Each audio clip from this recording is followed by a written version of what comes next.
Hello and good morning, all of you. Welcome to the free Ethics Foundation course by Alpha S Academy, and we are at the part 5 of lecture 8. And today we shall be studying about international ethics, ethics of war, refugee ethics, and how to promote ethics in governance, है ना।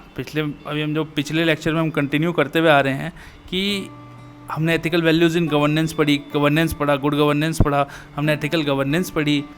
Thus, today we'll see how to strengthen it and also the ethical issues in international relation and international funding की देखो funding की बहुत दिक्कत आ रही है आजकल, कोई हमें फंड कर दे तो सही रहेगा, ठीक है। Thus, strengthening of moral and ethical values in governance क्यों ज़रूरी है? क्योंकि अगर भैया कोई एथिक्स होगा ही नहीं गवर्नेंस में तो कोई कुछ भी करेगा, ठीक है। आप लीगली सही हो सकते हैं और एथिकली गलत हो सकते हैं, हम आपको पहले से बताते हुए आ रहे हैं बात। नाउ जब तक कोई एथिकल बैरोमीटर नहीं होगा हमारे पास तब तक हम पता नहीं लगा सकते कि किसी भी पब्लिक सर्वेंट ने या किसी भी पब्लिक सर्विस में कमी करप्शन हुआ है या मिसकंडक्ट हुआ है। और thus it becomes an imperative and an important thing to have ethical values and ethics in governance. Now how can we inculcate these values in public servants? कैसे कर सकते हैं? फर्स्ट है लीडरशिप थ्रू रोल मॉडल्स, है ना।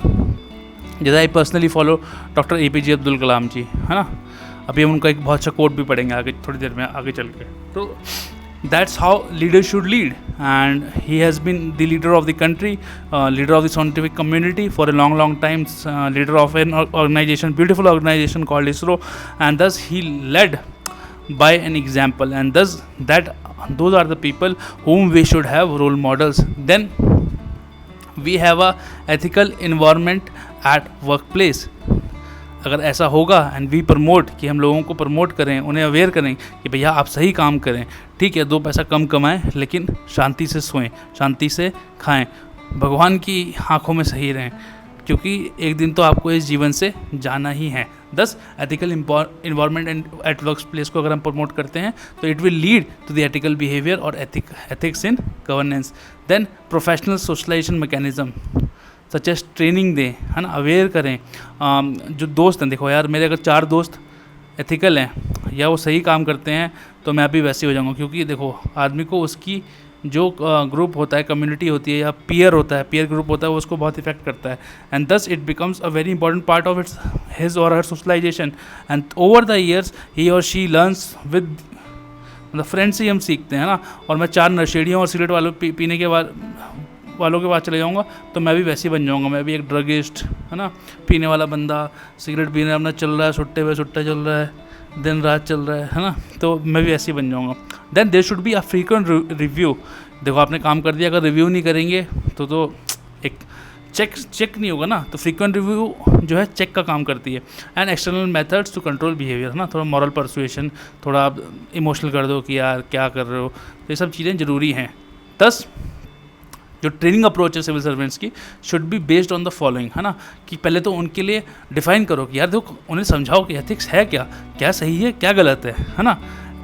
फिर उन्हें explain the components of governance supported by ethics, कि कैसे हम सही काम करके गवर्नेंस को अच्छा कर सकते हैं, कैसे हम लोगों के प्रति कंपैशनेट होकर, सेंसिटिव होकर अच्छी गवर्नेंस ला सकते हैं, क्योंकि हम लोगों के ज़्यादा पास रहेंगे, उनकी नीड्स के लिए सेंसिटिव रहेंगे, उनके प्रति हमारा जो संवेदनशीलता है वो बढ़ेगी, और जब वो बढ़ेगी तो ऑटोमेटिकली सी बात है कि हम उनकी समस्या या प्रॉब्लम को अच्छी तरह समझ पाएंगे और हम उस पर बेटर एक्ट कर पाएंगे। क्योंकि अगर आप जितनी बेहतर तरीके से समस्या को समझेंगे उतनी ही बेहतर तरीके से आप उसका निवारण कर सकते हैं, उसका सॉल्यूशन कर सकते हैं, ठीक है। Then second is explain the importance of ethical values in public service, है ना, क्या उसकी वैल्यू है, क्यों आपको फॉलो करनी चाहिए, है ना। देन आपका role as a civil servant क्या है, ठीक है। Then identify institutional framework for combating corruption, है ना, एक आप रिव्यू कमेटी बनाओ, एक एंटी करप्शन सेल बनाओ इंस्टीट्यूशन में, अपने डिपार्टमेंट में, है ना। शिकायत जो है, जो शिकायत करता हो वो एनोनिमस रहे, एनोनिमिटी बरकरार रहे, और जो आपके पास शिकायत आती है उसकी जांच पड़ताल ढंग से करें, है ना। और अगर कोई भी व्यक्ति ऐसे भ्रष्टाचार में लिप्त पाया जाता है तो उसे कड़ी सी कड़ी सजा देंगे आप, ठीक है। Then explain the dimension of social aspects of ethics and list of tools, कैसे आप कर सकते हैं ये हम आपको बताते हुए आ रहे हैं।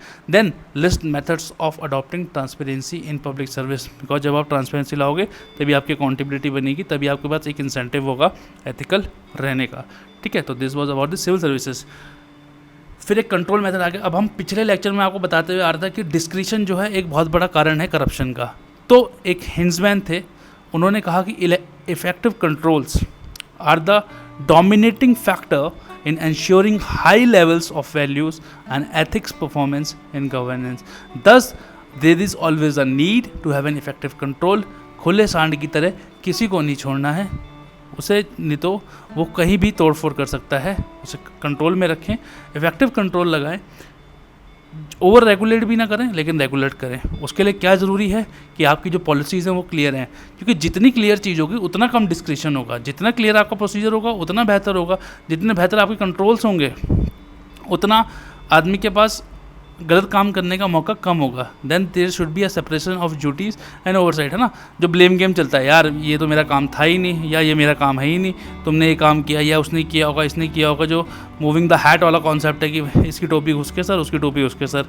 ये कब होगा? जब आप एकदम क्लियरली प्रिसाइजली बताएंगे, देखो यार ये काम आपका, ये काम आपका, ये काम किसी तीसरे व्यक्ति का, ये चौथे का, ये पांचवे का है, ठीक है। Then there should be effective monitoring, आपने काम कर दिया, उस काम की मॉनिटरिंग होनी चाहिए, ऑडिट होनी चाहिए, रिपोर्टिंग होनी चाहिए कि कैसा किया कैसा नहीं किया। और देखो जहाँ व्यक्ति अच्छा करता है या करती है उसे शाबाशी भी मिलनी चाहिए, उसे अप्रिसिएशन भी मिलना चाहिए। और जहाँ गलत करते हैं उन्हें जो है जो भी मैकेनिज़्म है, इंक्वायरी होनी चाहिए या डिसिप्लिनरी एक्शन होना चाहिए, जिस प्रकार से उन्होंने गलत काम किया है उसका संज्ञान लेना चाहिए। Thus there should be very clear mechanisms for reporting और रॉन्ग डूइंग को रिपोर्ट करने के क्लियर मैकेनिज्म होने चाहिए कि आपके पास एक कमेटी हो, कमेटी के बाद आदमी जाए, उससे एश्योर किया जाए कि देखो हम आपका नाम नहीं बताएंगे, जब आपके पास कंप्लेन आ गई तो आप उसको इन्वेस्टिगेट करें, और अगर वो व्यक्ति सही है, सही में वो भ्रष्टाचार किया है उसने, तो उसे सज़ा दें, अगर नहीं किया है तो उसे छोड़ दें, और इस व्यक्ति को पढ़ेंगे तुमने जो है उसके खिलाफ झूठी शिकायत दर्ज की थी, लिहाजा आपको भी थोड़ी बहुत पनिशमेंट तो बनती है। बट ये डिसइंसेंटिव भी होगा, तो इसलिए the quality of inquiry is very mandatory and important thing in this. Thus effective and transparent action when wrongdoing is discovered is very necessary. In fact, the Organization of Economic Cooperation and Development, जो OECD का council है, they adopted a recommendation on improving ethical conduct in governance. उन्होंने कुछ ethical principles दिए। उन्होंने कहा कि जो ethical standards हैं पब्लिक सर्विस के लिए, they should be very clear and concise, है ना। जो ट्रेनिंग है, it needs to provide skills for ethical analysis and moral judgement, कि क्या सही है क्या गलत है उसकी आपको बेहतर समझ होनी चाहिए, बहुत ही क्लियर समझ होनी चाहिए, और आपको पता होना चाहिए। सबसे पहले तो आपको पता होना चाहिए, उसके बाद उस चीज़ की समझ होनी चाहिए। देखो समझ और देखो पता होना अलग बात है, लेकिन उसकी समझ होना ज़्यादा इंपॉर्टेंट है। अगर आप गलत और सही की समझ है तो आप पता लगा ही लेंगे कि क्या गलत है और क्या गलत नहीं है, बट उसके लिए आपको वो उस समझ का डेवलपमेंट करना पड़ेगा। Also public servant should know their rights and obligation when exposing wrong doing, है ना, कि आपके क्या राइट्स हैं और क्या रॉन्ग हुए हैं। ऐसा ना हो कि वो आपके ऊपर बैकफायर कर जाए, कई बार ऐसे होता है, ठीक है। Then political commitment to ethics should reinforce the ethical conduct of public servants, है ना। Also the decision making process वो ट्रांसपेरेंट होना चाहिए, ओपन टू स्क्रूटनी होना चाहिए, क्योंकि जब ये होगा तो लोग अकाउंटेबल होंगे। And there should be clear guidance for interaction between public and private sector. देखो जितनी भी चीज़ें हैं, जो भी इंटरेक्शन है पब्लिक सर्वेंट का, जो भी वो काम करता है, उसमें जितनी ज़्यादा प्रिसाइजनेस होगी, जितनी ज़्यादा ट्रांसपेरेंसी होगी, जितना ज़्यादा उसे आप पिन पॉइंट कर सकते हैं उतना बेहतर है। Also public service conditions and management of human conditions should promote ethical conduct, ठीक है। तो वो एथिकल कंडक्ट को प्रमोट करने चाहिए, कौन, जो भी चीज़ें हो रही हैं अराउंड में। Also adequate accountability mechanism should be in place within the public services.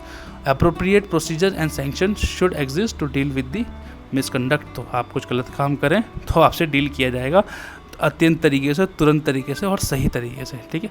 Adequate accountability mechanism होनी चाहिए पब्लिक सर्विसेज के लिए, और जब वो ट्रांसपेरेंसी रहेगी तो वो खुद ब खुद आ जाते हैं। तो ये कंट्रोल मेथड था, ठीक है। कुछ और स्टेप्स आप क्या ले सकते हैं कि आप आइडेंटिफाई करें कि भाई हमारे एथिकल स्टैंडर्ड्स को क्या थ्रेट है, हमारे पब्लिक सेक्टर की इंटीग्रिटी को क्या थ्रेट है और कैसे हम उसे कम कर सकते हैं, है ना। आप एथिकल कॉम्पिटेंस को बढ़ाएं सिविल सर्वेंट्स की, उन्हें समझाएं यार देखो सही काम करो, है ना। और जो है कच्चे लालच में ना पड़ो, ज़्यादा ब्रॉडर पिक्चर देखो, देश का हित देखो, समाज का हित देखो, वो ज़्यादा बड़ी बातें हैं रादर दैन ये अपना हित देखने के बजाय। बट ये सब बातें कहने में अच्छी लगती है करने में बहुत मुश्किल है, लेकिन देन बात तो यही सही है और इसी को प्रमोट भी किया जाना चाहिए, ठीक है। And there should be standing mechanism to support professional ethics, ठीक है। Then developing administrative practices and processes which promote ethical values and integrity. देखो हम एन नंबर ऑफ टाइम्स आपको बताते हुए आ रहे हैं कि देखो यार ऐसा सिस्टम बनाओ या ऐसा इंस्टीट्यूशन बनाओ जो एथिकल प्रोसेसेस को, एथिकल प्रैक्टिसेस को जो है प्रमोट करता हो, उसको जो है बढ़ावा देता हो। Also civil society engagement people based on people's voice, है ना। At the end of the day देखो हमने आपको बताया था गवर्नेंस का ऑब्जेक्टिव क्या है। ऑब्जेक्टिव तो यही है कि भैया लोगों का हित करना है, लोगों की भलाई करनी है, और जब आप ऐसा करेंगे तो खुद ब खुद चीज़ें ठीक हो जाएंगी। And then proactive and preventive vigilance यही चाहिए आपको, पब्लिक सर्वेंट्स के ऊपर भी और पब्लिक के ऊपर भी, तभी आप एक बेहतर गवर्नेंस सिस्टम बना पाएंगे, ठीक है। तो ये तो बात थी अभी तक कि आप कैसे प्रमोट करें एथिकल गवर्नेंस को, एथिक्स इन गवर्नेंस को। अब हम आ जाते हैं एक नए टॉपिक पे, that is ethics in international relations. अब इंटरनेशनल रिलेशन जब की बात करेंगे तो भैया देखो पूरे वर्ल्ड की बात आएगी, ग्लोबलाइजेशन की बात आएगी, डिफरेंट नेशन की वैल्यूज़ की बात आएगी, कहाँ पे कैसे सामंजस्य बिठाया जाए डिफरेंट नेशंस के बीच में, वो आएगा। जो कन्फ्लिक्ट चल रही है, जैसे रशिया और यूक्रेन के बीच में आज कन्फ्लिक्ट चल रही है, तो उसका क्या इम्पैक्ट होगा, तो ये सब चीज़ें हम अब देखेंगे, ठीक है। Thus, international ethics is an area of international relations theory which concerns the extent and scope of ethical obligation between states. अब यहाँ पे states कौन हो गए, अपने वाले states नहीं, ये states nation states हैं in the era of globalization। बहुत सारे school of thought हैं, cosmopolitanism है, हम समझाएंगे आपको कॉस्मोपॉलिटिज्म क्या होता है, एंटी कॉस्मोपॉलिटिज्म है, रियलिज्म है, लिबरलिज्म है, मार्क्सिज्म है, तो वो डिफरेंट थॉट हैं।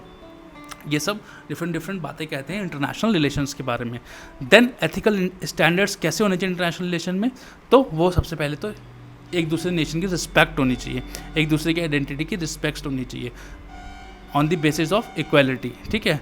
Also you should have mutual respect of Nations independence and sovereignty. ये बहुत इंपॉर्टेंट है कि आप दूसरे की सोवरेनिटी, ऐसा नहीं कि आप ज़्यादा शक्तिशाली हो तो आपने उसकी चार अंदर जाके 10 फीट 2 किलोमीटर अंदर घुस गए उसकी सीमा पे और उसके कुछ वहाँ पे खनिज मिलता था उसे कब्जा लिया, ऐसा नहीं करना है आपको, है ना। You should have the mutual respect for nations independence and sovereignty, ठीक है।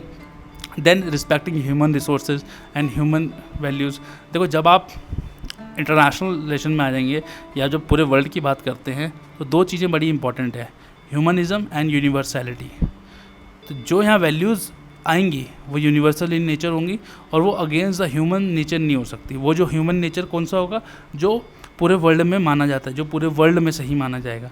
देन इंटरडिपेंडेंस को प्रमोट करना है आपको, इंडिपेंडेंस को नहीं, ठीक है।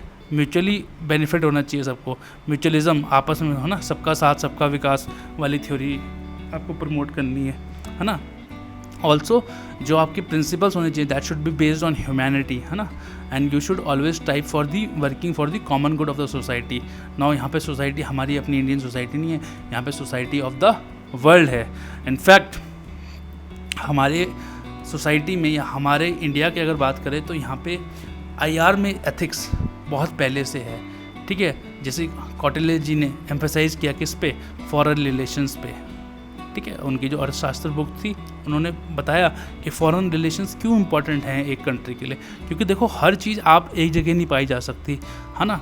हमें अमेरिका की कुछ तरीके से ज़रूरत है, अमेरिका को कुछ तरीके से हमारी ज़रूरत है, हमें चाइना की कुछ तरीके से ज़रूरत है, कुछ तरीके से चाइना को हमारी ज़रूरत है। देखो माने या ना माने, लेकिन हर चीज़ हर जगह नहीं बनाई जा, भगवान ने कोई ऐसी जगह नहीं बनाई जहाँ सब कुछ मिल जाए आपको, जो कि परिपूर्ण हो, संपूर्ण हो।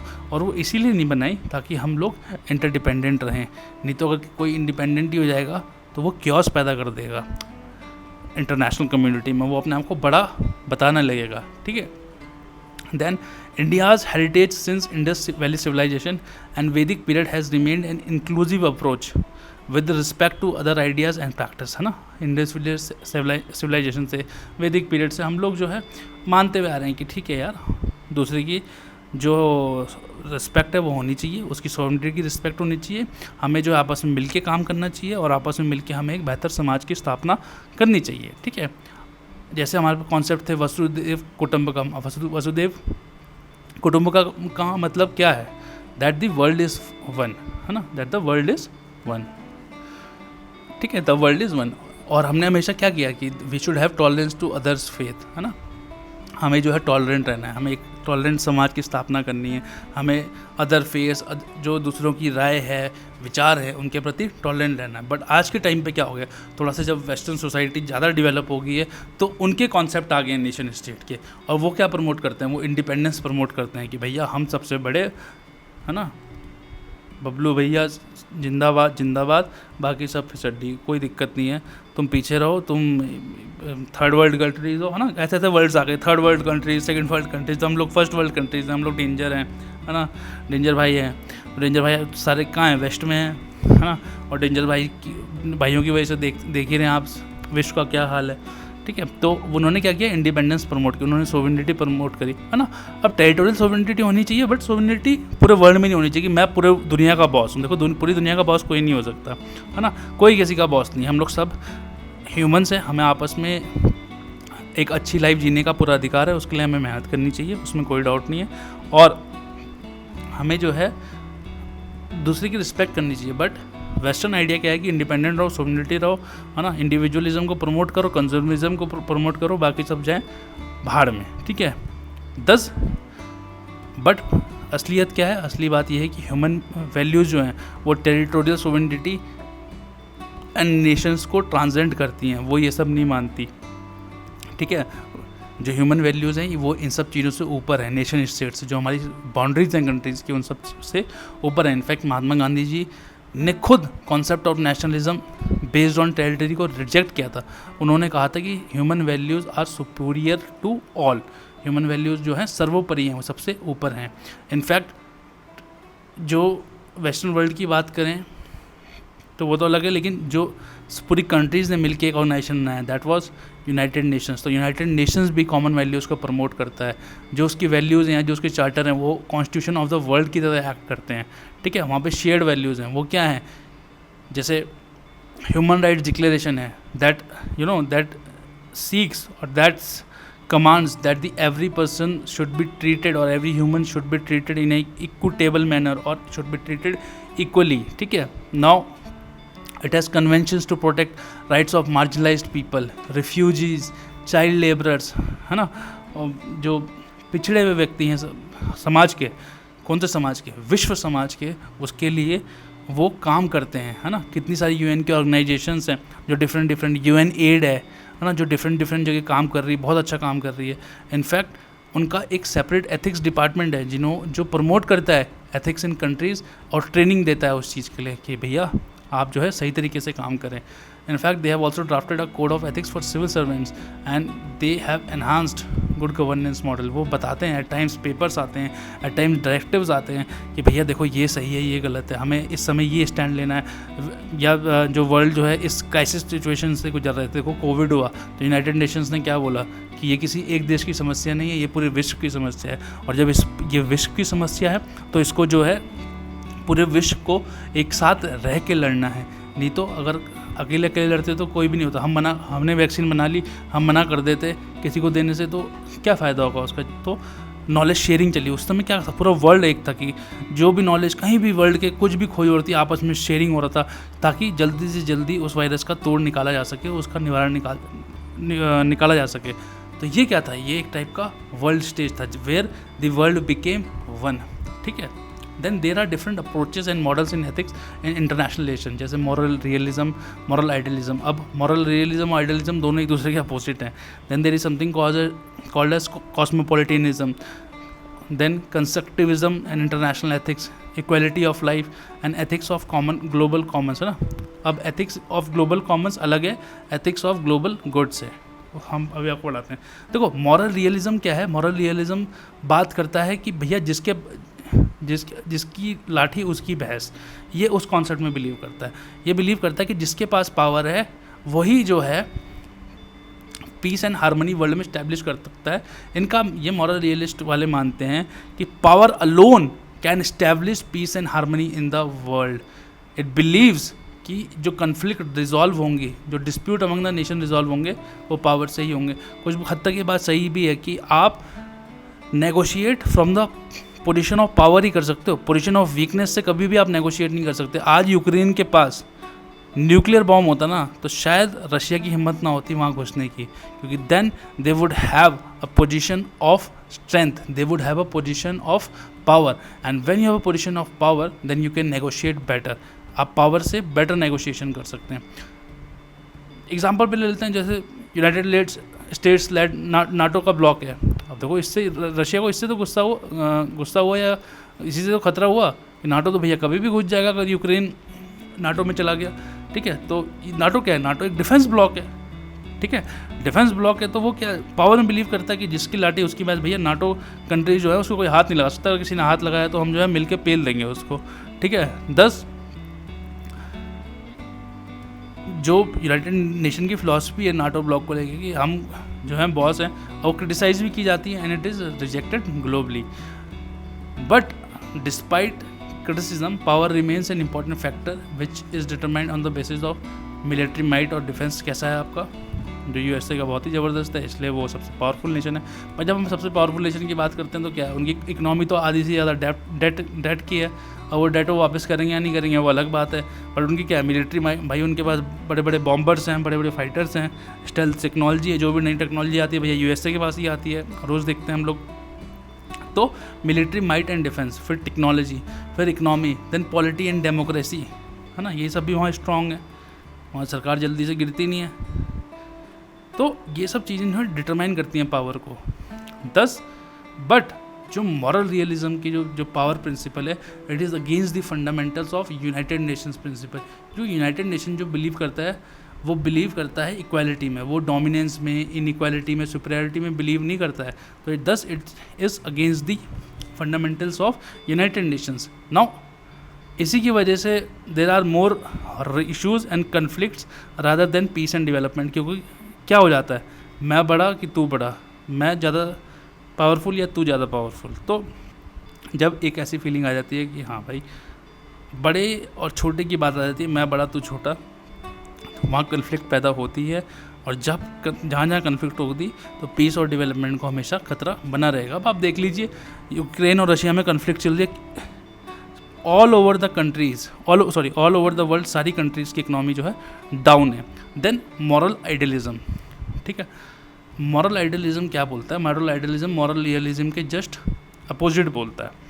मॉरल आइडियलिज्म बोलता है कि देखो भैया ये पावर कुछ नहीं है, आपको common good of the society या कॉमन इंटरेस्ट पे वर्क करना है। ठीक है, आप जो है प्यार से रहो, बातचीत करो, डायलॉग से चीज़ों को रिजॉल्व करो, बट आपका एम क्या होना चाहिए? Your aim should be for the common good of the society, it should be for the common interest. और ये अब किसके अपोजिट है? मॉरल रियलिज्म के। जैसे नेहरू जी की पंचशील ट्रीटी, गुजराल डॉक्ट्रिन, मोदी जी की डॉक्ट्रिन जो है मोदी डॉक्ट्रिन, या उसको म्यूचुअल रिस्पेक्ट डॉक्ट्रिन भी बोलते हैं, है ना, are based on sovereignty and independence. 10 ये बात भी सच है कि डेवलप्ड नेशन ही पीस एंड प्रॉस्पेरिटी अपहोल्ड कर सकते हैं वर्ल्ड में, क्योंकि वो बहुत पावरफुल हैं। ठीक है, उन्हीं के पास पैसा है, उन्हीं के पास डिफेंस है, उन्हीं के पास पोजीशन ऑफ पावर है। मैंने क्या बताया कि आप कोई भी चीज़ नेगोशिएट पोजीशन ऑफ पावर से करते हैं, पोजीशन ऑफ वीकनेस से आप जो है चीज़ों को नेगोशिएट नहीं कर सकते।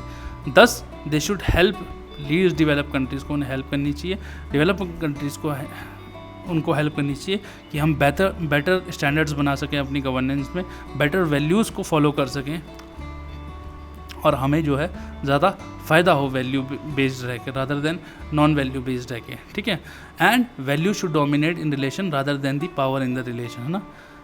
कि वो होता है ना कि यार दो व्यक्ति खड़े थे, एक ने बोला, तो वो अदब वाली बात है कि पहले आप, तो वाली फिलॉसफी करनी है, एक रिस्पेक्ट रखनी है, एक दूसरे के प्रति प्रेम रखना है। ठीक है, हर नेशन की अपनी फॉरेन पॉलिसी होती है। हमारी देखो कितनी अच्छी फॉरेन पॉलिसी थी नॉन अलाइंड मूवमेंट की, NAM की। हम किसी के प्रति अलाइन नहीं होंगे, हम न्यूट्रल रहेंगे। तो NAM ने क्या दिखाया हमें न्यूट्रलिटी।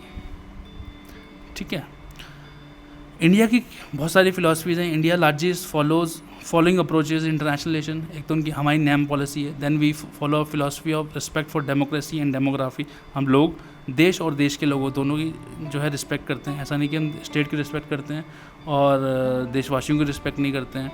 ठीक है, and also we try to promote soft power,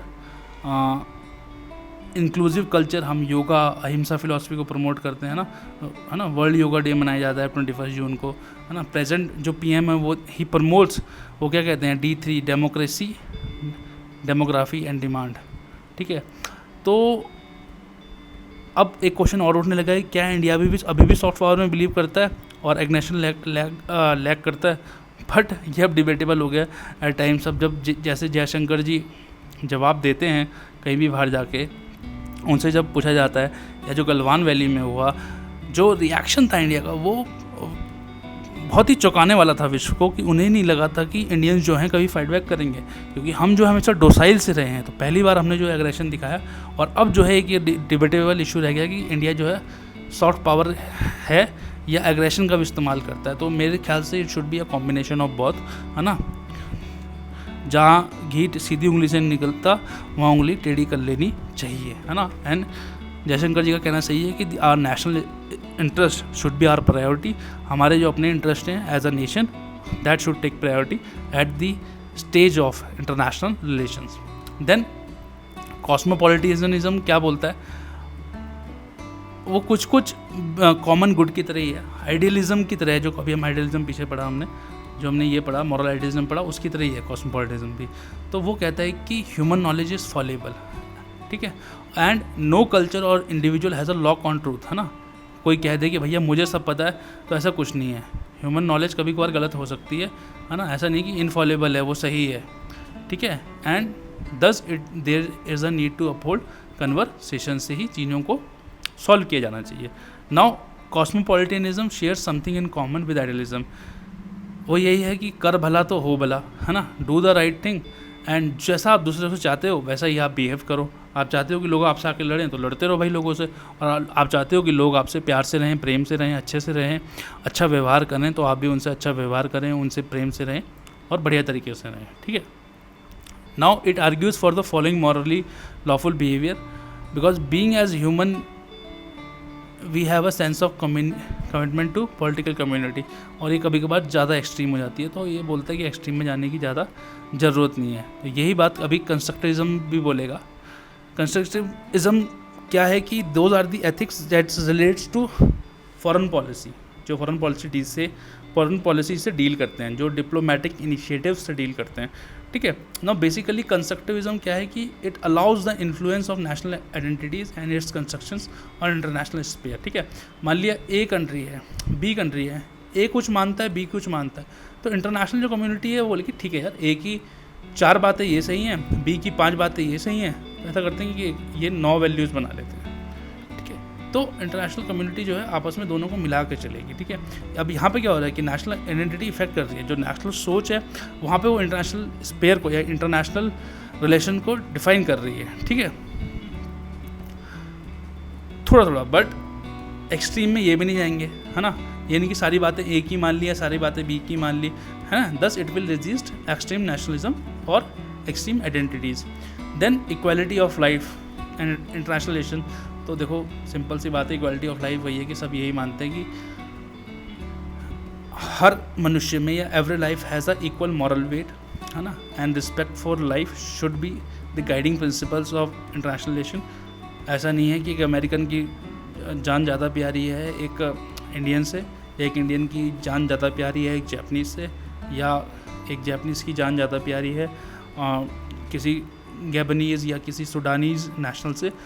as a human we are all equal, every life is equal and everybody has equal moral weight, and respect for life should be the guiding principles for international ethics in thought, word and deed, and it is based on equal rights and equal respect, ठीक है।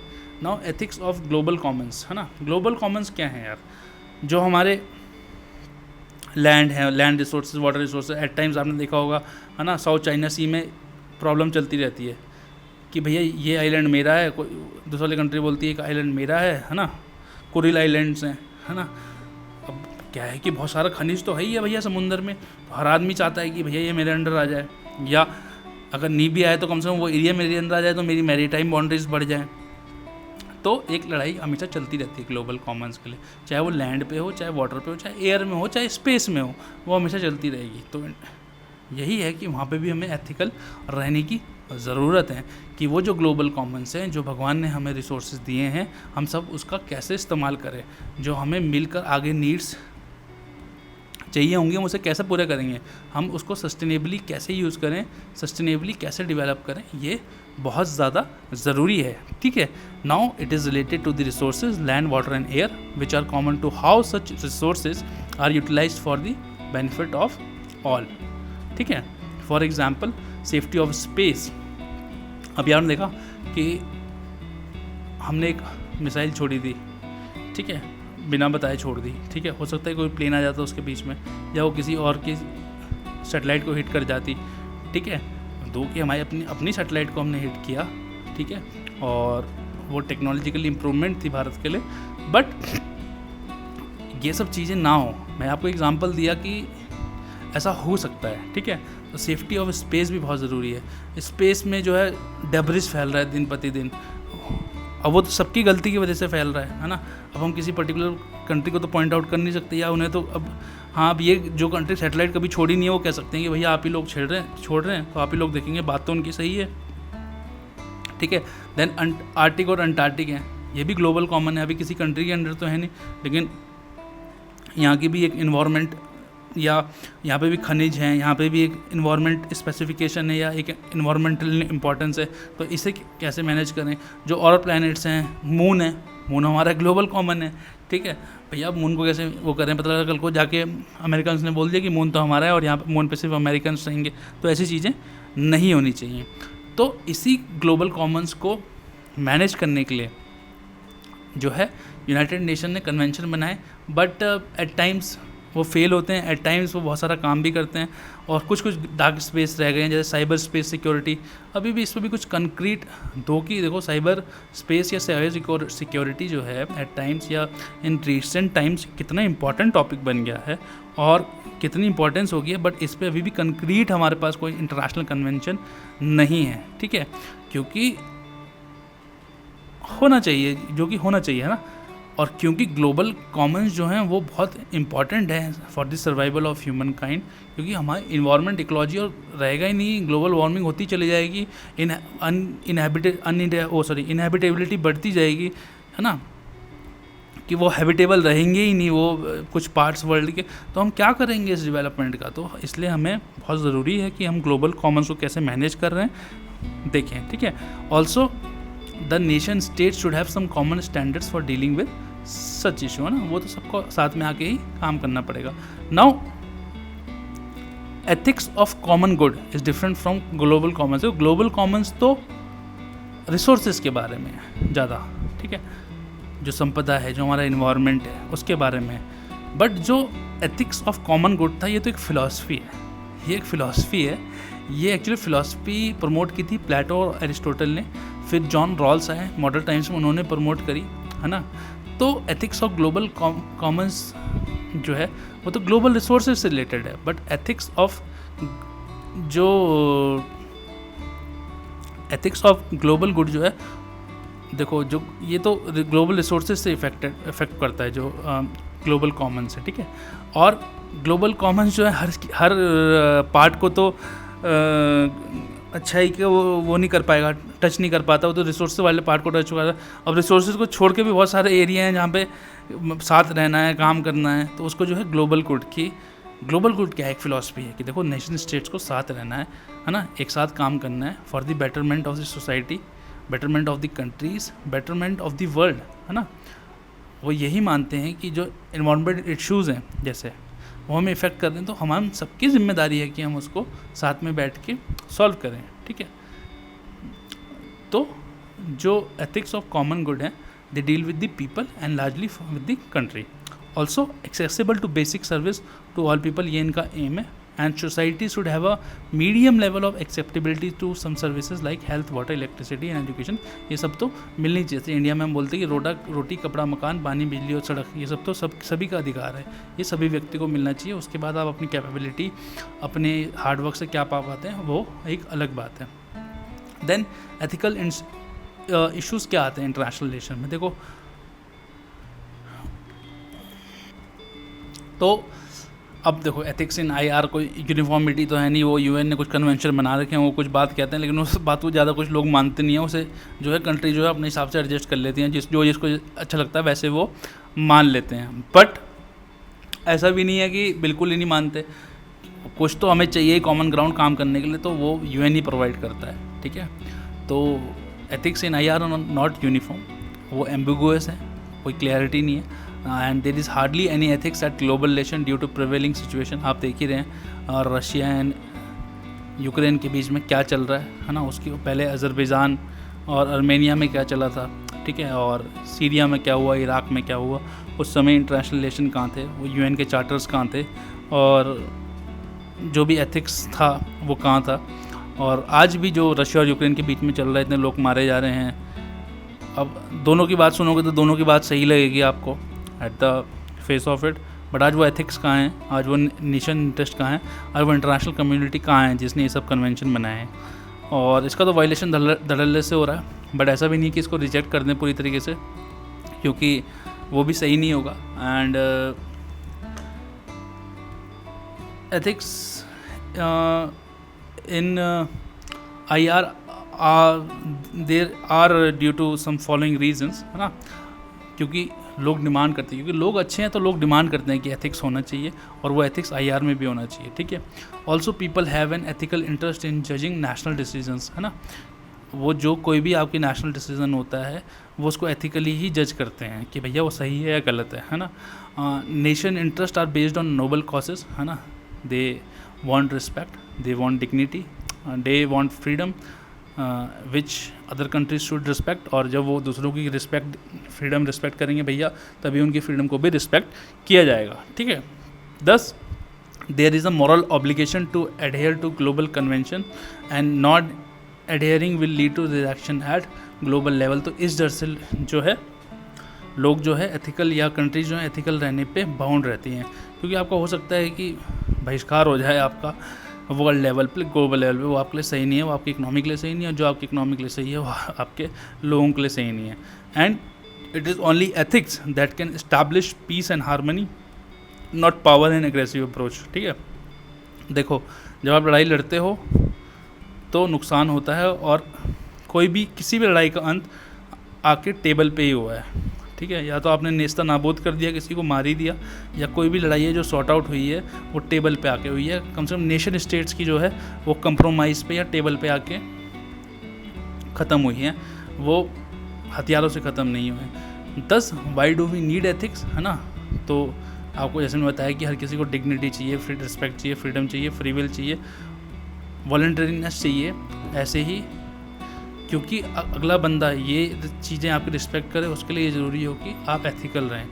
We need ethics for the peace, prosperity and harmony of the world. Now human should not live for themselves, but there should be a collective responsibility based on humanity principles, है ना। Humanitarian grounds होने चाहिए, हमारे अंदर humanity होनी चाहिए, हमें अपने लिए नहीं रहना चाहिए, हमें दूसरों के लिए रहना चाहिए, हमें दूसरों के लिए काम करना चाहिए। यही हमारी गाइडिंग प्रिंसिपल होनी चाहिए लाइफ में, है ना। Because peace can't be at home unless there is peace in the surrounding. देखो आपके अगर पड़ोसी परेशान है, अगर पड़ोस में अगर पीस नहीं है ना, तो आप में भी, आपके घर में भी पीस नहीं रह पाएगा, ये मेरी बात मान लो। ये कहावत भी है ऐसे ही, क्योंकि हमारे देखो इंडिया का ले लो, इंडिया के बगल में पाकिस्तान है एक, वहाँ पे पीस नहीं है, ठीक है। वहाँ पे जो है एट टाइम्स प्रॉब्लम होती रहती है, टेररिज्म की प्रॉब्लम है। इंडिया भी पीस में नहीं, हमें भी पीस में, हम भी पीस में नहीं रह पाते। तो ये बहुत ज़रूरी है कि हम जो हैं अपनी सराउंडिंग्स को भी पीसफुल बनाएं अपने पीसफुल रहने के लिए। And we should work for the global peace. In fact we have people like Gandhi ji, जिन्होंने सत्याग्रह किया पीस के लिए, कभी नहीं लड़े, नॉन वायलेंट रहे, कोई हथियार नहीं उठाया। Mandela ji, Nelson Mandela, he fought for the black people, है ना। 16 साल 17 साल उस आदमी को क्या ज़रूरत थी किसी के लिए रहने के लिए, बट वो जेल में रहे। क्यों? क्योंकि वो लार्जर पिक्चर देख सकते थे, लार्जर पिक्चर देखते थे ह्यूमैनिटी की और ह्यूमैनिटेरियन प्रिंसिपल्स की। वो ह्यूमैनिटेरियन प्रिंसिपल्स में बिलीव करते थे, वो सोचते थे या समझते थे कि एवरी पर्सन इज़ इक्वल और किसी का डिस्क्रिमिनेशन करने का राइट नहीं है। ठीक है, देखो इजराइल देख लो, इजराइल पावरफुल हो सकता है, बहुत पावरफुल हो सकता है, लेकिन कभी पीसफुल नहीं रहेगा। वहाँ कुछ ना कुछ दिक्कत होती रहती है। अभी वहाँ हमास ने देर रॉकेट पे रॉकेट दागे, अब वो पावरफुल है, उन्होंने अपने आप को बचा लिया, लेकिन पीस नहीं है ना यार वहाँ पे। आपको शांति चाहिए। आदमी बोलता है मुझे पैसा नहीं चाहिए, मुझे शांति चाहिए। इनफैक्ट APJ अब्दुल कलाम जी की बहुत अच्छी अप्रोच थी वर्ल्ड पीस के लिए। उन्होंने कहा when there is harmony in the home. In fact ये मैं आपको पूरी बताता हूँ, मेरे को बहुत अच्छी लगती है। उन्होंने कहा कि where there is righteousness in the heart there is beauty in the character, where is there is beauty in the character there is harmony in the home, and when there is harmony in the home there is order in the nation, and when there is order in the nation there is peace in the world। देखो कितनी अच्छी बात बोली कि अगर आपका मन सच्चा है तो वो सच्चा मन ही वर्ल्ड पीस को प्रमोट कर सकता है, वही जो है पीस लाएगा दुनिया में, वर्ल्ड में। तो ये बात APJ अब्दुल कलाम जी ने बोली। देन एथिक्स इन वॉर आ जाते हैं, एथिक्स इन रिफ्यूजी देखेंगे। इसके बाद देखो वॉर कभी कभार इनएविटेबल बन जाता है, लेकिन भैया एथिक्स, वॉर में भी एथिक्स होना चाहिए। देखो हमारे पास तो बहुत अच्छा एग्जांपल है महाभारत का, ठीक है, जहाँ पे शंखनाद हो जाता था तो उसके बाद कोई हथियार नहीं चलाता था। तो कितना मतलब इंडिया इतनी ब्यूटीफुल कंट्री है, इतना कुछ हम सीख सकते हैं एथिक्स में कि कुछ कहने की बात नहीं है ना। एथिक्स इन वॉर कहाँ से, मुझे लगता है महाभारत से ही आता है। महाभारत से एथिकल वॉर शायद ही कोई लड़ा गया होगा, है ना। दोगी उसमें बहुत सारी, जब उसे एथिकल पॉइंट ऑफ व्यू से इवेल्युएट किया गया तो बहुत सारी अनएथिकल प्रैक्टिसेस मिली उसमें, कि श्री कृष्ण जी ने सूरज को ढक दिया, है ना, और अर्जुन के जिताने के लिए, तो वो अनएथिकल प्रैक्टिस थी। अब वो देखो that is subject to question, but Mahabharata से हम सीख सकते हैं ना। और वॉर जो है नेगेटिव है सोसाइटी के लिए, उसका कोई पॉजिटिव इम्पैक्ट नहीं है सोसाइटी पे, ये याद रखना, ठीक है। पीस का पॉजिटिव इम्पैक्ट है, ठीक है, and we should strive for peace in this society, ठीक है। Generally war is considered at unethical due to the following reason, because war show the application of power rather than intellect, है ना। जो powerful होगा वही attack करता है, पहले मैं आपको बताता हूँ, ठीक है। It is believed that war is based on irrational and illogical premises. जब मतलब देखो ये माना गया है कि ह्यूमंस जो हैं अपनी कोई भी प्रॉब्लम पीसफुली सॉल्व करने में सक्षम हैं, हम कोई एनिमल्स नहीं हैं कि हमें लड़ना पड़े।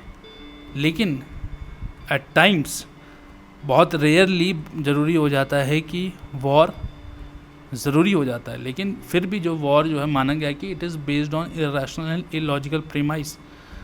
War is not an application of high wisdom if other options are available. अगर आपके पास बातचीत का एक मौका है या बातचीत की पॉसिबिलिटी है तो आप बातचीत से, डिप्लोमेटिक सॉल्यूशन से वो चीज़ को सुलटाएं। लड़के कोई फ़ायदा नहीं है। इनफैक्ट श्री कृष्ण भी कुरुक्षेत्र तब गए जब उन्हें लगा कि यार अब कोई ऑप्शन नहीं बचा है, अब तो कौरवों और पांडवों को लड़ना ही पड़ेगा, तभी कुछ डिसाइड हो पाएगा, अब तो ये लड़ाई होगी ही होगी। तो कृष्ण तभी कुरुक्षेत्र गए थे, ठीक है। और यार देखो क्या होता है कि जब वॉर होता है तो इनोसेंट लोग सबसे ज़्यादा मारे जाते हैं। इनफैक्ट वर्ल्ड वॉर 1 और 2 में दोनों में सबसे ज़्यादा इनोसेंट लोग मारे गए थे, जिनकी कोई गलती नहीं थी। अभी भी आप देख रहे हो कि यूक्रेन में कितने इनोसेंट लोग अभी भी मारे जा रहे हैं, ठीक है। दस वॉर क्रिएट्स, है ना, a threat to life, a threat to human values. It is not only a threat to life, but it is a threat to human values, है ना। And war results in arm race, and it can cost you human values also. But sometimes war essential हो जाता है। In fact जैसे world war 2 it was ideologies का war था, and it was fought to protect freedom, liberty and dignity। अच्छी बात है जब इसको प्रोटेक्ट करने के लिए लड़ रहे हो। देखो किसी के, है ना, किसी का फ़ायदा या किसी अच्छी चीज़ के लिए लड़ना भी बुरी बात नहीं है, ठीक है। नाउ बट जब वॉर हो रहा होता है तो उसमें भी एथिक्स की ज़रूरत होती है। तो वो यही है कि सिविलियन पॉपुलेशन इफेक्ट नहीं होनी चाहिए। सिंपल सी बात है, हमारे पास बहुत सारे कन्वेंशन है, जिनेवा कन्वेंशन है हमारे पास, है ना, जो फिर जो प्रिजनर्स ऑफ वॉर होते हैं उन्हें ढंग से ट्रीट किया जाना चाहिए, उन पे कन्वेंशन है, ठीक है। एंड जो मारे गए वॉर में उनको पूरी डिग्निटी और ह्यूमैनिटी से पूरा उनका जो वापस किया जाना चाहिए। अगर उनको आप अपने देश में ले जा रहे हो तो उनका जो भी प्रॉपर जिस रिलीजन से वो बिलोंग करते हैं उसी प्रकार से उनका जो है अंतिम संस्कार होना चाहिए, या अंतिम वो होना चाहिए। इनफैक्ट प्रेजेंट जब इंडिया पाकिस्तान का कॉन्फ्लिक्ट वॉर हुआ था तो पाकिस्तान के ऊपर बहुत एलिगेशन लगे थे ये जेनेवा कन्वेंशन को वायलेट करने के लिए, क्योंकि वो हमारे सोल्जरों के कभी हाथ काट देते थे, कभी पैर काट देते थे, कभी म्यूटिलेट कर देते थे बॉडी को, तब वापस करते थे। और ये जो है बड़ा ही अनएथिकल बिहेवियर था on the part of the Pakistani army. But फिर भी हमने एज एन इंडियन आर्मी हमने कभी भी उस चीज़ को नीचे नहीं देखा, और जो व्यक्ति मारे गए उनको जो है उनके कंट्री में वापस पूरे सम्मान के साथ वापस किया। इनफैक्ट अगर आपने बॉर्डर मूवी देखी होगी तो उसमें जब पाकिस्तानी सोल्जर पानी मांग रहा होता है सनी देओल से, तो वो उसे पानी पिलाते हैं। ऐसा कुछ नहीं है कि देखो वॉर जो है वो कंट्रीज़ के बीच में है, आइडियोलॉजीज़ के बीच में है, बट ह्यूमन वैल्यूज़ जो है हमेशा प्रिसिड कर सबसे ऊपर होती हैं। और कोई भी इंसान जो है, ठीक है, मैं सोल्जर हूँ तो मेरी एक इंडिविजुअल वैल्यू है सोल्जर रहने की, अपने देश को प्रोटेक्ट करने की, but at the same time मेरे पास मेरी ह्यूमन वैल्यूज़ भी हैं कि मैं अगले ह्यूमन को अच्छे से ट्रीट करूँ। Thus military should not violate human rights during war, bravery and after war compassion should be involve, ये सब होना चाहिए। इनफैक्ट जस्ट वॉर थ्योरी थी। जस्ट वॉर थ्योरी क्या है कि थोड़ा सा ये कैथोलिक मॉरल थियोलॉजियंस की जो कैथोलिक जो थियोलॉजिस्ट थे जैसे अगस्तीन ऑफ हिप्पो, थॉमस एक्विनिस, तो इनकी थ्योरी थी। और इसके बेसिकली 3 प्रीमाइसेस थे, 3 कैटेगरी में इसमें बांटा गया था। उन्होंने बोला था jus ad bellum, jus in bello, jus post bellum. Bellum मतलब वॉर है ना, जस्ट मतलब जस्टिस, एंड पोस्ट मतलब, तो उन्होंने वही मतलब था कि justice towards war, justice in war, and there should be justice after war. There should be justice towards war, in war and after war. Then ethics and refugees. देखो refugees भी आज के टाइम पे कितनी बड़ी समस्या बन गई। जहाँ पे पॉलिटिकल परसिक्यूशन है वहाँ पे रिफ्यूजी है, जहाँ पे भी देश की हालत ख़राब है। सीरिया से इतना रिफ्यूजी हुआ, मतलब लोग मेडिटेरियन क्रॉस करके जा रहे थे, लोग सी में मर जा रहे थे। लोगों ने कहा कि यार क्या पता वहाँ पहुँच जाएँ तो बेटर लाइफ हो जाए हमारी, है ना। अभी आपने देखा यूक्रेन में लोग कहीं कहीं शरण ले रहे थे, ठीक है। तो उसके लिए हमने एक फिर बनाया, UNHRC बनाया हुआ है, United nation human right council. और वो डिफ़ाइन कैसे करते हैं रिफ्यूजीज़ को, तो ऐसे डिफ़ाइन करते हैं कि refugees are defined as a person who is faced by political prosecution in the country such as threat to his life, freedom, liberty, especially by the state, and if such person seeks asylum or goes to another country by any means, country will not refuse to help or send back person back if the country is signatory of this convention. In fact countries के अपने customary law भी हैं। ज़रूरी नहीं है कि हमने ये कन्वेंशन साइन नहीं किया हुआ फिर भी हम किसी को मना नहीं करते अपने आने से, ठीक है। तो अपने वैल्यूज़ भी होते हैं कंट्रीज़ के, ज़रूरी नहीं है हर चीज़ के लिए आपको कन्वेंशन गाइड करे। आदमी के अपना या कंट्रीज़ के अपने वैल्यूज़ भी होते हैं कि हम मना नहीं करेंगे।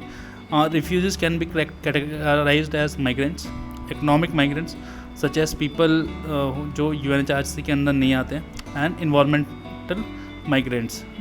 Globally the refugee crisis has become severe due to political turmoil, है ना, जहाँ भी प्रॉब्लम हो रही है। And India has refugee issues, हमारे यहाँ इलीगल माइग्रेशन है वेरियस स्टेट्स में, specially in the north east, है ना। then people displaced person from Sri Lanka at times seek asylum in India. Religious prescription in Pakistan and Afghanistan sometimes that has led to people seeking asylum in India. हमारे पास internal crisis की वजह से displacement है, जैसे कश्मीरी पंडित का, then Rohingyas from Myanmar. But हम किसी को मना नहीं करते, हम एम्ब्रेस करते हैं क्योंकि हम मानते हैं वसुधैव कुटुंबकम या अतिदेव देवो भव, या अतिथि ही देव है। तो उस फिलॉसफी से हम लोग आते हैं, उस सभ्यता से हम लोग आते हैं, उस समझ से हम लोग आते हैं, उस सोच से हम लोग आते हैं। Thus we have not signed the convention but we have a value which is more strong than the convention. Thus the present refugee crisis has national as international dimension. Then ethical issues क्या क्या हैं refugee में। तो देखो जो problem है world का, देखो जर्मनी ने अपने बॉर्डर्स क्लोज कर रही है, फ्रांस ने कई बार अपने बॉर्डर क्लोज कर दिए, हम भी अपने बॉर्डर्स क्लोज कर देते हैं, लोगों को वापस भेज देते। तो world has not shown enough compassion, rather हम लोगों ने थोड़ा सा सेल्फिशनेस दिखाई है एज अ वर्ल्ड। हमारा जो अपना पीस है वो ज़्यादा इंपॉर्टेंट हो गया है दूसरे के पीस से, है ना। हम पहले सोचते हैं कि हमारा पीस ज़्यादा इंपॉर्टेंट है, दूसरे के बारे में सोचना कम कर दिया है। डेमोग्राफी एंड सिक्योरिटी हमारी प्रायोरिटी बन गई है कि भैया हमारी डेमोग्राफी आके बाहर वाले आके इतने ना आ जाएँ कि हमारी डेमोग्राफी चेंज हो जाए, बाहर वाले आके हमें ओवरटेक कर ले, है ना।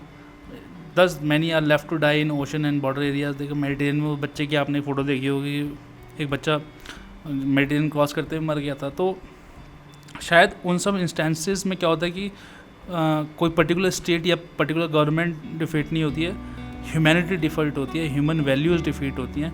हम एज अ ह्यूमन हारते हैं और किसी की हार नहीं होती, वो सबसे बड़ी हार होती है जब एक बच्चा इस तरीके से उसकी मृत्यु हो जाती है। 10 जो world human rights, liberty, freedom की बात करता है, वो इन सब चीज़ों की जब चीज़ें आती हैं या ये प्रॉब्लम आती हैं तो अपना मूड मोड़ लेता है। इंडिया ने भी did not act as a democratic nation, it violated its culture of अतिथि देवो भवा। और हमारे लिए भी शायद अब एट टाइम्स हमारी नेशनल प्रायोरिटी है वो ज़्यादा प्रेसिडेंस ले गई है ना। यूरोपियंस की अप्रोच भी क्वेश्चनेबल है कि वो क्यों नहीं, जिन लोगों ने इस चीज़ की स्थापना की थी वही अब इसको नहीं मान रहे हैं, दूसरे लोग क्यों मानेंगे। In fact but the need is that the nation states should act proactively on refugee crisis, otherwise this will become tool to disturb peace in the society।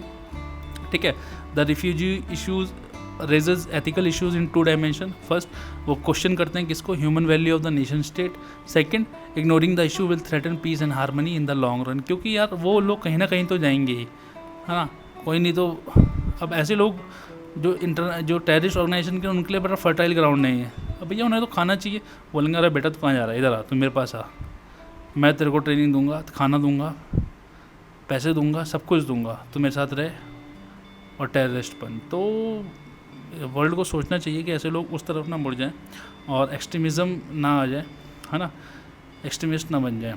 Then extremism भी वर्ल्ड को एक बहुत बड़ा कॉमन थ्रेट है। ये भी एक global problem है आज के टाइम पे, ये एक इम्पॉर्टेंट इशू बन चुका है नेशनल रिलेशन में, खासकर टेररिज्म। आज हर जगह शूटिंग हो रही है। अभी आपने देखा कि कैसे former prime minister of Japan Shinzo Abe को गोली मार दी एक व्यक्ति ने, क्योंकि उसको लगा कि वो एक समुदाय से ताल्लुक़ रखते हैं और वो उस समुदाय की आइडियोलॉजी को पूरी तरीके से प्रमोट करते हैं और उसको वो समुदाय अच्छा नहीं लगता था तो उसने उनको गोली मार दी। तो टॉलरेंस कहीं ना कहीं घटी है, आइडियोलॉजी बड़ी है, आइडियोलॉजी स्ट्रांग हुई है, तो वो थोड़ी दिक्कत कर रही है एट टाइम्स। ठीक है, और terrorism is generally promoted by non state actors with the intention. क्या इंटेंशन होती है कि अपनी आइडियोलॉजी प्रोपोगेट करें या जो करंट गवर्नमेंट है उसे हटा दें, है ना, अपने आप पावर में आ जाएं, जो अफगानिस्तान में हुआ, है ना, जो अफगानिस्तान में हुआ। Then establishing a independent state, ये उनका वो आइडिया हो सकता है। Then creating fear in this society, ये सबसे बड़ा वो होता है कि फियर रहे सोसाइटी में। तो टेररिज्म तो देखो उसको कभी एथिकल ठहरा ही नहीं सकती, इट इज़ हाईली अनएथिकल वे, क्योंकि वो इरेशनल है, उससे सोशल कोहेसिवनेस डिक्रीज होती है and it is against the humanity, उससे वो ह्यूमैनिटी के अगेंस्ट है, वो ह्यूमन वैल्यूज़ के अगेंस्ट है। नाउ स्टेट कैसे रिएक्ट करें? देखो स्टेट वाइल रिएक्टिंग, मैं बोलता हूँ कि ऐसे एकदम भी रिएक्ट नहीं कर देना चाहिए, और ऐसा ना हो कि स्टेट इतना बुरी तरीके से रिएक्ट कर दे कि कई बार स्टेट स्पॉन्सर टेररिज्म होने लग जाए या स्टेट लेड टेररिज्म होना चाहिए, तो उससे बचना चाहिए। And we should be very sensible while dealing with it, we should have compassion and impartiality and respect for the human rights, है ना। Now national interest and ethics in IR, तो national interest जो है वो national security पे based है। ठीक है, वो अपनी सिक्योरिटी, जो नेशनल इंटरेस्ट है वो अपनी सिक्योरिटी पे बेस्ड होते हैं, अपने पब्लिक जो उनकी आम जनता है उसके इंटरेस्ट पे बेस्ड होते हैं, इकनॉमी पे बेस्ड होते हैं, ट्रेड एंड कॉमर्स के लिए बेस्ड होते हैं, and image of the countries पे बेस्ड होते हैं। Normally responsible state foreign policy is guided by constructivism, है ना। कंस्ट्रक्टिविज्म क्या पढ़ाया था हमने आपको, क्या था वो, मॉरल आइडियलिज्म की तरह था कि आप गुड करें, आप बेहतर करें, आप अच्छा करें, आप पावर की तरफ ध्यान ना दें, आप अच्छाई की तरफ ध्यान दें कि हम अच्छा कैसे कर सकते हैं। जैसे इंडिया जो है, हमारी आइडियाज़ क्या हैं कि to promote peace and harmony, secularism को प्रमोट करें, डिवर्सिटी को प्रमोट करें, we should have respect towards human rights, है ना। And therefore national interest is always guided by this values, और गाइड भी होनी चाहिए कि हमारे पीसफुल रहें, हारमोनियस रहें, सेकुलर आइडियाज़ को प्रमोट करें, डिवर्सिटी को रिस्पेक्ट करें, ह्यूमन राइट्स को रिस्पेक्ट करें, तभी तो जो है सही रहेंगे। एंड इंटरनेशनल वैल्यूज़ से कन्फ्लिक्ट में ना है। बड़ा टाइम्स ऐसा होता है कि कन्फ्लिक्ट में आ जाते हैं इंटरनेशनल वैल्यूज़। फॉर एग्जांपल, अब न्यूक्लियर नॉन प्लोरिफिकेशन एक इंटरनेशनल वैल्यू है, लेकिन हमें अपनी सिक्योरिटी के लिए न्यूक्लियर वेपन को टेस्ट करना पड़ा। दो कि हम प्रमोट करते हैं न्यूक्लियर डिसहार्मनी को, बट वही है कि अपनी सेफ्टी के लिए, हमने किसी को मारने के लिए न्यूक्लियर डेवलप नहीं किया, हमने अपनी ओन सेफ्टी के लिए न्यूक्लियर वो किया है ना। जैसे यूक्रेन, कल को यूक्रेन जैसी हालत या यूक्रेन जैसी समस्या हमारे आगे खड़ी हो गई ना, तो हमें ये चाहिए ही होगा। तो मैंने क्या आपको बताया कि you can negotiate only from the position of power. You can never negotiate from the position of weakness. In fact, India ने कभी रोहिंग्या इशू उठाया ही नहीं म्यांमार की गवर्नमेंट से कि वो लोग आ रहे हैं, क्योंकि इंडिया जो अभी भी फिलॉसफी में बिलीव करती है किसकी, वसुदेव कुटुंबकम एंड अतिथि देवो भव की, वो मानती है कि the world is one and that the atithi is like dev. ठीक है, thus national interest in the long run में suffer if there is no ethics in international relation. क्योंकि देखो यार, जब दुनिया में शांति नहीं होगी ना, there is no global peace, you can not have a national peace, क्योंकि global peace is larger than या national peace is contained in global peace. Thus we should strive for the global peace, and global peace will only come when you have ethics in international relation, and at times and with the contemporary times and with the contemporary scenario of the world, ethics in international relations has become very important. It has become a prerogative to have world peace. Thus we should have an approach of compassion, human values, and security of the nation should go hand by hand. Now what is the ethical issues in international funding? देखो funding क्या है कि ठीक है करो, आप दूसरे को फंडिंग कर रहे हो, कहीं डेवलपमेंट कर रहे हो, अच्छी बात है, लेकिन आपकी इंटेंशन सही होनी चाहिए। अब ये पाया गया कई बार कि भैया पैसा किसी और चीज़ के लिए आ रहा था, पैसा यूज़ किसी और चीज़ के लिए हो रहा, आप किसी कंट्री की डेवलपमेंट रोक दे रहे हैं उससे, तो ये भी नहीं होना चाहिए। तो international funding essential practice for the promotion of कि डेवलपमेंट हो सके, गुड गवर्नेंस हो सके और कंट्रीज़ में सस्टेनेबल डेवलपमेंट हो, सोशल जस्टिस हो, इनोवेशन एंड एडवांसमेंट हो। इन सब चीज़ों के लिए पैसा आता है। पैसा दो रूप से आता है, या तो लोन के रूप में आएगा, या एड फिलैंथ्रोपी या चैरिटी के रूप में आएगा। ठीक है, एंड कहाँ से आता है? ज़्यादातर लार्ज कंट्रीज़ या जो डेवलप कंट्रीज़ हैं उनसे, या फिर जो international institution like IMF, world bank, Asian development, इनसे, या सिविल सोसाइटी से, जो बड़े देशों की सिविल सोसाइटी है। ठीक है, अब एथिकल इश्यूज़ क्या हो गए? कई बार क्या होता है, अब इंडिया के साथ क्या हुआ, 1992 में इंडिया जब IMF के पास पैसा मांगने गया, तो IMF ने बोला भैया ठीक है ऐसा है, हम आपको पैसा दे देंगे, बट आपको जो है अपनी इकनॉमी को खोलना पड़ेगा, आपको जो है रिफॉर्म्स करने पड़ेंगे, अपनी इकनॉमी को आपको लिबरलाइज करनी पड़ेगी, अपनी इकनॉमी प्राइवेटाइज करनी पड़ेगी, ग्लोबलाइज करनी पड़ेगी। ठीक है, बात सही है कि ये हमारी इकनॉमी के लिए अच्छा था, एंड ये नीड भी, उस टाइम नीड भी आ गई थी कि ये सब किया जाए, बट ये क्या थी, एक टाइप की ब्लैकमेलिंग ही तो थी कि हम आपको पैसा देंगे लेकिन इन शर्तों पे देंगे। तो हमारा क्या हुआ, हमारी फ्री विल ख़त्म हो गई एज अ कंट्री, हमारी वॉलंटरीनेस ख़त्म हो गई, और आपने कंडीशन लगा दिया हमें एड देने के लिए, तो जो ये सब चीज़ें हमारी ख़त्म हो गई। तो ये बड़ी अनएथिकल सी प्रैक्टिस थी। ठीक है, आपने बोला कि आप हमारे लिबरल वैल्यूज़ मानो तो हम आपको पैसा देंगे। भाई रिलीजियस कन्वर्जन पे पैसा दिया जाता है, भाई एड आ रही है, ठीक है हम आपको एड देंगे, लेकिन आप पहले मेरे रिलीजन में कन्वर्ट हो भैया, है ना। मैं आपको 10 या 20 हज़ार रुपये दे दूँगा, पहले आप मेरे रिलीजन में कन्वर्ट हो जाओ। तो ये एक टाइप की ब्लैकमेलिंग है। तो ये क्या है, एक अनएथिकल प्रैक्टिसेस है इन गिविंग एड। भाई एड देते हुए, भाई एड तो एड है, चैरिटी तो चैरिटी है ना, उसमें कंडीशन क्या लगानी है? ठीक है, लेकिन कंडीशन लगा देते हैं, and okay against democratic values हैं। Thus changes and reforms imposed on states even if they are not prepared. For example privatization and liberalization on developing countries, है ना, लगा दी, हमारे पे ही लगाई थी। ठीक है, then there is a conflict of interest. जो एड मिशन में कई बार लोग काम कर रहे होते हैं, वो पाया जाता है कि वो बड़ी बड़ी कंपनियों में है पीछे, जो उनकी पेरेंट कंट्री है।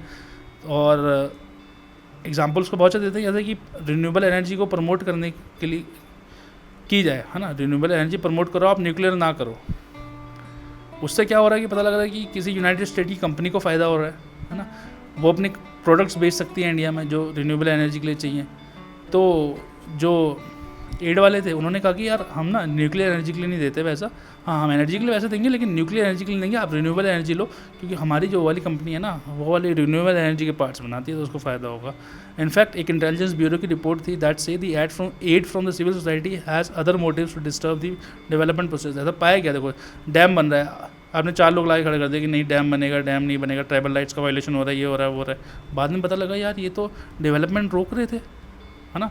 फिर FCRA में अमेंडमेंट की गई, बहुत सारे एनजीओज़ के रूल में अमेंडमेंट की गई, उनके जो फंडिंग पैटर्न्स थे उसमें की गई कि भैया एक ही आप अकाउंट रखोगे, SBI में खुलवाओगे, तो ये सब चीज़ें ज़रूरी होगी, है ना।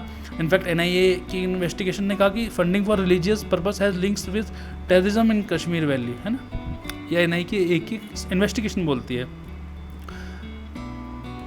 और कई बार जो नोबल कॉजेज़ के लिए ह्यूमैनिटेरियन एंगल से जो फंड्स आते हैं उसका मिस यूटिलाइजेशन होना चाहिए, है ना। तो रादर हमारा जो आइडिया होना चाहिए कि भैया ठीक है हमने आपको पैसा दिया, वो आपको आपकी ह्यूमन डेवलपमेंट के लिए दिया, वो हमने कंपैशन के रूप में दिया, हमारा कोई उसके पीछे कोई छिपा हुआ कोई हित नहीं है, और आप अपने आप को डेवलप करें, हम आपकी उसमें मदद करेंगे। यही एक गाइडिंग प्रिंसिपल होना चाहिए किसमें, इंटरनेशनल रिलेशन में, while giving aid, while giving funding, है ना। आप कैसे इसको डील करेंगे सिक्योरिटी इशू को, तो आप ज़्यादा ट्रांसपेरेंसी रहे, जैसे मैंने आपको बताया NGO में रूल्स में चेंज किया गया, FCRA foreign contribution regulation act में अमेंडमेंट लाई गई, इनफैक्ट अभी कुछ ही दिन पहले 2021 में फिर उसमें जो है अमेंडमेंट लाई गई, है ना। Also the development countries has become more resourceful by enhancing resource management, governance, encouraging innovation, entrepreneurship। तो ठीक है, हेल्प तो हमें अभी भी चाहिए होगी, ऐसी बात नहीं है, बट वो हेल्प जो है हमारे पीस को, हमारी सिक्योरिटी को, हमारे डेवलपमेंट को ना हैम्पर करे, हमें ऐसी हेल्प चाहिए, हमें ऐसी हेल्प नहीं चाहिए जो हमारे पीस डेवलपमेंट को या सिक्योरिटी को हार्म करे। दस international funding should be based on democratic values and compassion oriented rather than vested interest. उसके पीछे अपना कोई आपका हित नहीं होना चाहिए, ठीक है। तो that's for all in this lecture. Thank you all for watching. We shall see you soon. Till then keep smiling, keep healthy and take care.